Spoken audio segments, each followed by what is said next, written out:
할렐루야. 오늘 주신 말씀은 요한복음 5장 35절에서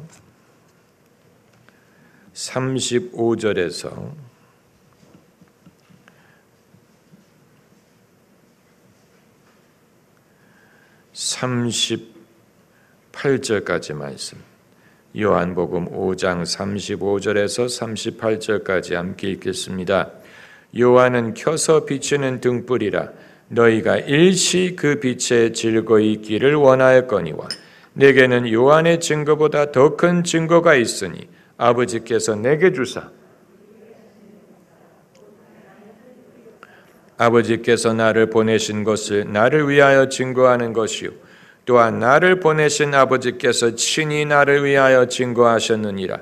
너희는 아무 때에도 그 음성을 듣지 못하였고 그 형용을 보지 못하였으며 그 말씀이 너희 속에 거하지 아니하니 이는 그의 보내신 자를 믿지 아니함이니라.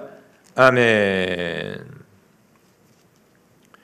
오늘 이 본문 말씀은 예수님이 세례 요한에 대해서 하시는 말씀입니다. 예수께서 공생애를 시작하시기 전에 세례 요한이 먼저 선지자의 사역을 시작했습니다. 세례 요한이 선점을 했습니다. 세례 요한으로 세상이 떠들썩했습니다. 세례 요한은 그 모습부터 상당한 카리스마와 또한 기괴함이 있었던 인물입니다. 약대 털로 만든 옷을 입고 또 빈들에서 살고 메뚜기와 석청을 먹고 완전히 세상 세속을 등을 지고 하나님의 말씀을 위해 구별된 선지자였습니다. 그리고 그의 전하는 메시지가 급진적이었습니다. 천국이 가까이 왔느니라. 회개하라. 도끼가 나무의 뿌리에 놓였으니 회개하지 않는 나무마다 찍혀나리라. 예수님이 공생애를 시작하시기 전에 세례 요한에게 세례를 받으셨지요. 예수님의 제자들 중에 다수는 원래 세례 요한 제자 출신이었습니다. 요한이 그랬고 야고보가 그랬고 또 베드로의 형제 안드레가 세례 요한의 제자 출신이었습니다. 그래서 예수님이 세례 요한에게 세례를 받으시고 그리고 예수님이 공생애를 시작하실 때 세례 요한과 흡사한 부분이 있었어요. 예수님도 천국이 가까웠다고 말씀하시고 회개를 종용하시고 그리고 예수님도 세례를 주셨지요. 그렇기 때문에 대중의 생각 속에는 예수님과 세례 요한이 비슷하다는 생각이 각인되어 있었던 것 같습니다. 예수께서 제자들에게 사람들이 나를 누구라 하느냐 여쭤보셨을 때 제자들이 더러는 엘리야, 더러는 예레미야, 더러는 세례 요한이라고 하나이다. 대중이 예수님을 생각할 때 예수님을 세례 요한이라고 말하는 사람이 있었다는 사실은 사람들 마음속에 예수 그리스도와 세례 요한이 흡사하다고 생각했기 때문에 가능했던 것입니다. 사도 바울이 에베소에서 몇 제자들을 만났을 때 너희가 어떤 세례를 받았느냐라고 물어봤더니 요한의 세례를 받았다라고 말할 정도로 그 당시에 세례 요한의 명성과 영향력이 컸습니다. 그렇기 때문에 4개의 복음서 모두가 도입 부분에 세례 요한을 언급했습니다. 마태, 마가, 누가, 요한 서로 똑같은 주제를 다룬 것이 그렇게 많지 않은데 그러나 4개 복음서가 다 동일하게 도입 부분에 세례 요한에 대해서 언급을 하는 것은 그것이 필요했다고 판단했기 때문일 것입니다. 세례 요한을 무시할 수 없되 예수님과 세례 요한의 차이점을 분명히 할 필요가 있었던 것입니다. 그렇기 때문에 그 복음서의 도입 부분을 보면 요한이 메시아가 아니라는 사실, 그리고 요한 자신이 그것을 분명히 밝혔다는 것을 말하고 있습니다. 요한 자신이 말하기를 나는 메시아가 아니요 그를 위해 길을 예비하라고 보내심을 받은 자다. 나는 엎드려 그의 신발을 받들 자격도 없다. 그리고 나는 물로 세례를 주거니와 내 뒤에 오시는 분은 불과 성령으로 너희에게 세례를 주시리라. 이처럼 세례 요한과 예수님의 차이점을 분명하게 말할 필요가 있었던 것입니다. 요한복음은 더 추가해서 세례 요한과 예수님의 차이점을 말하고 있습니다.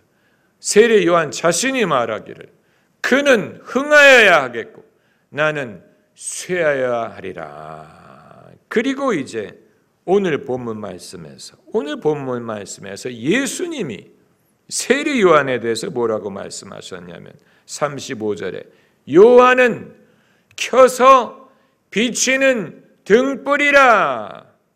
너희가 일시 그 빛에 즐거이 있기를 원하였거니와. 요한을 무엇에 비유하셨습니까? 켜서 비추는 등불에 비유했어요.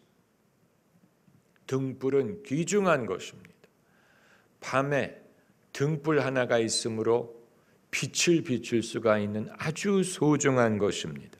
그러나 요한이 등불이라면 예수님은 햇빛보다 더 밝은 분, 예수님은 세상의 빛이에요. 예수님은 등불 정도가 아니에요.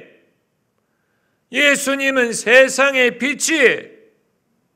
예수님에 비교하면 세례 요한은 켜서 비추는 등불이고 그 역할은 한시적입니다. 왜냐하면 너희가 일시 그 빛에 즐거이 있기를 원하였다. 일시라고 해서 잠시.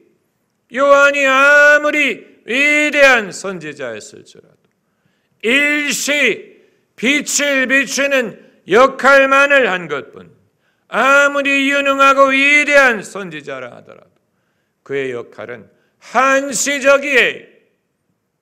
사람이 켜서 비추는 등불과 같아요. 영원할 수 없어요. 모든 주의 종의 역할이 그러합니다.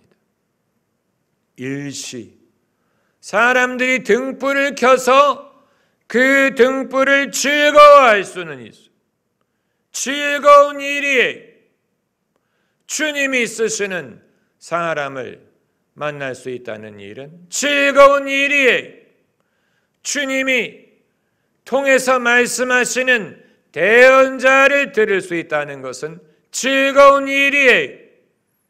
하나님이 주시는 은혜를 전달해 주는 주의 종이 있다는 것은 즐거운 일이에요. 그러나 이 모든 것은 일시적인 것입니다. 등불에 아무리 기름이 많더라도 그 등불이 영원하게 불을 밝힐 수는 없는 것처럼 세례 요한은 물로 세례를 주었지 성령으로 세례를 주시는 분은 예수님이셨습니다. 여기에 요한의 한계가 있는 것입니다. 모든 주의 종은 우리의 영혼을 구원할 수 있는 복음을 전할 수는 있지만 사람의 영혼까지 구원해 줄 수 있는 건 아니에요. 영혼을 구원할 복음을 전할 의무를 받았지만 영혼을 구원해 주시는 분은 하나님이, 주님이 그 영혼을 구원하시는 것입니다. 거듭나게 하시는 분도 주님이, 주의 종이 성도들을 거듭나게 할 수 없고 주의 종이 사람을 회개에 인도할 수도 없어요. 회개에 인도하시는 분은 하나님이, 하나님이 그 긍휼함을 통해 너희를 회개케 하시는 것을 알지 못하였느니라 하셨습니다. 이 모든 것은 주님이 하시는 일이되 다만 당신이 쓰시는 사람을 통해 그 일을 하시는 것입니다. 주인공은 예수님이 그 사실을 우리가 잊어서는 안 됩니다. 그래서 오늘 본문의 36절에 내게는 요한의 증거보다 더 큰 증거가 있으니, 요한이 등불의 역할을 할 정도로 예수님을 증거했지만 예수님 말씀에 요한의 증거보다 더 큰 증거가 내게 있다고 하셨어요. 그러니까 얼마나 세례 요한의 역할이 컸습니까? 그럼에도 요한보다도 더 큰 증거를 예수님이 말씀하셨다면 이 세상의 어느 누구도 예수님의 그 증거에 필적할 만한 일을 할 수 있는 사람은 아무도 없습니다. 사람의 역할은 일시적. 오늘 본문의 키워드가 바로 그것입니다. 일시 그 빛의 즐거이 있기를 원하였느니라. 일시 그것이 영원히 지속되리라고 생각할 수 없습니다. 왜냐하면 세례 요한이 옥에 갇히는 날이 올 것이고 그리고 순교하는 날이 올 것입니다. 더 이상 사람들과 같이 있지 못할 것입니다. 여러분 TV에서 모처럼 아주 재미있는 내가 즐겨보는 프로가 있을 때, 연속극, 드라마, 시리즈가 있을 때 그때는 정말 신이 나서 그 다음 에피소드를 기다리고 정말 재밌다. 그런데 그게 영원히 지속되지 않고 종영이 될 때가 오면 사람들이 이제 내가 TV에서 뭐를 볼까 이렇게 생각을 하지만 그렇다고 TV를 완전히 버리는 사람 못 봤어요. 조금 기다리면 또 다른 프로가 등장을 해. 그래서 내가 이게 끝나면 뭘 볼까 하는 마음은 어디 가고, 마찬가지로 우리가 어떤 레스토랑을 즐거워하고 거기를 좋아하고 거기 음식이 제일이다 즐겨갔는데 어느 날 그 레스토랑이 문을 닫았어요. 이제 내가 어디 가서 먹을까? 염려할 필요 없어요. 세상에는 또 내가 즐거워할 만한 레스토랑이 많이 있습니다. 우리가 즐거이 사용하던 서비스, 무슨 싸이월드라든가 넵스터라든가 우리가 즐거이 그것을 사용하고, 그런데 어느 날 그게 끝나버려. 서비스가 중단이 돼. 그러면 사람들 이제는 내가 뭐를 할까라고 생각하지만 아니, 또 다른 서비스가 등장을 하고, 사람들이 싸이월드를 할 때는 얼마나 좋아했습니까? 그러나 이제 그것을 기억하는 사람들이 별로 없는 것과 마찬가지. 이처럼 세례 요한과 같은 인물도 일시적으로 주님을 섬긴 것입니다. 다만 일시라도 빛을 비출 수 있었다는 사실은 대단한 것이고 그걸 과소평가할 수는 없습니다. 비록 한시적인 것이었지만 한시적이나마 어두운 세상에 빛을 비출 수 있는 인물이 있었다는 사실은 대단한 것, 아무나 할 수 있는 일이 아니에요. 세상이 어둠에 찼어요. 그렇기 때문에 등불이라 하더라도 등불이 어디에 빛을 비추는 사람이 없는 상황에서 등불을 든 사람은 그야말로 유일한 역할이 될 것입니다. 그렇기 때문에 잠시라도 빛을 비출 수 있었던 사람을 사람들은 고마워하고 그건 대단한 봉사를 한 것입니다. 대단한 봉사를 한 거예요. 모든 일을 다 할 수 있었던 건 아니에요. 자신이 할 수 있었던 일만을 한 거예요. 모든 일을 다 하지 않는다고 탓하면 안 돼. 모든 은사를 다 소유한 분은 예수님밖에 없어. 우리 모두는 하나님이 주신 은혜대로 섬기는 것뿐입니다. 내게 있는 것을 너에게 준다고 해서 없는 것을 줄 수는 없어. 은과 금이 없으면 줄 수 없어. 내게 있는 것을 주는 것뿐이에요. 그렇기 때문에 모든 것을 주지 못한다고 탓할 수는 없어. 본인에게 있는 것을 성실하게 그것을 가지고 섬기면 그것으로 족한 것입니다. 5달란트든 2달란트든 1달란트든 주님이 주신 대로 그것을 충성스레 사용하는 그것이 중요한 것입니다. 2달란트 받은 사람에게 너는 왜 5달란트가 없느냐라고 물어볼 수 없어요. 2달란트만이라도 그게 어디입니까? 그게 어디예요? 그것을 통해서도 엄청나게 많은 좋은 일을 할 수 있습니다. 많은 사람들은 현저한 은사가 있는 사람들을 보면 왜 주님은 저 사람에게는 저런 은사를 주시고 내게는 주지 않느냐? 내게 저런 은사를 주시지 않는 걸 보면 나보고 이 일을 하지 말라는 말인 모양이다. 이렇게 생각할 경우가 있는 것 같은데 그건 미련한 생각이에요. 그 사람은 그런 은사가 있고 내게는 내게 주신 은사가 있어요. 주님이 저 사람에게 주신 은사대로 내가 일하라고 요구하시는 것이 아니에요. 내게 주신 은혜를 내가 알면 돼요. 내가 내게 주신 은사를 좋게 여기고 그것을 분명히 알고 거기에 대한 확신을 가지고 믿음으로 섬기면 이보다 더 많은 은사를 받았으되 그것을 깨닫지도 않고 족하게 여기지도 않고 감사하게 여기지도 않고 부지런히 성실하게 섬기지 않는 사람보다 더 많은 일을 할 수 있어. 그걸 우리가 잊어서는 안 돼요. 거북이가 토끼를 이겼다는 사실을 우리가 기억하면 빠르다고 반드시 이기는 게 아니에요. 더 많은 걸 가졌다고 많은 일을 하는 게 아니에요. 오히려 적게 가진 사람이 더 성실합니다.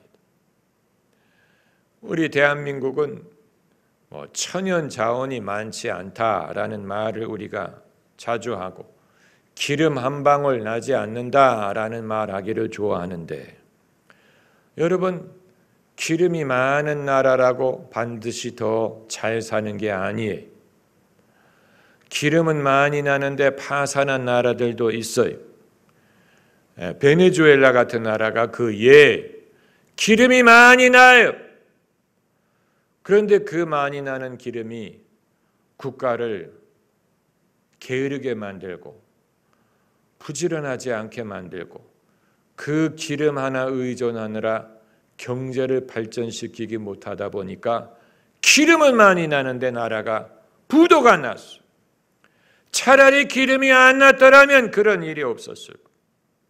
차라리 기름이 안 났더라면 국민이 더 부지런하고 더 근면하고 더 절약을 하고 더 열심히 일했을 텐데 기름이 나는 바람에 그거 의존하느라 아무것도 하지 않았어요.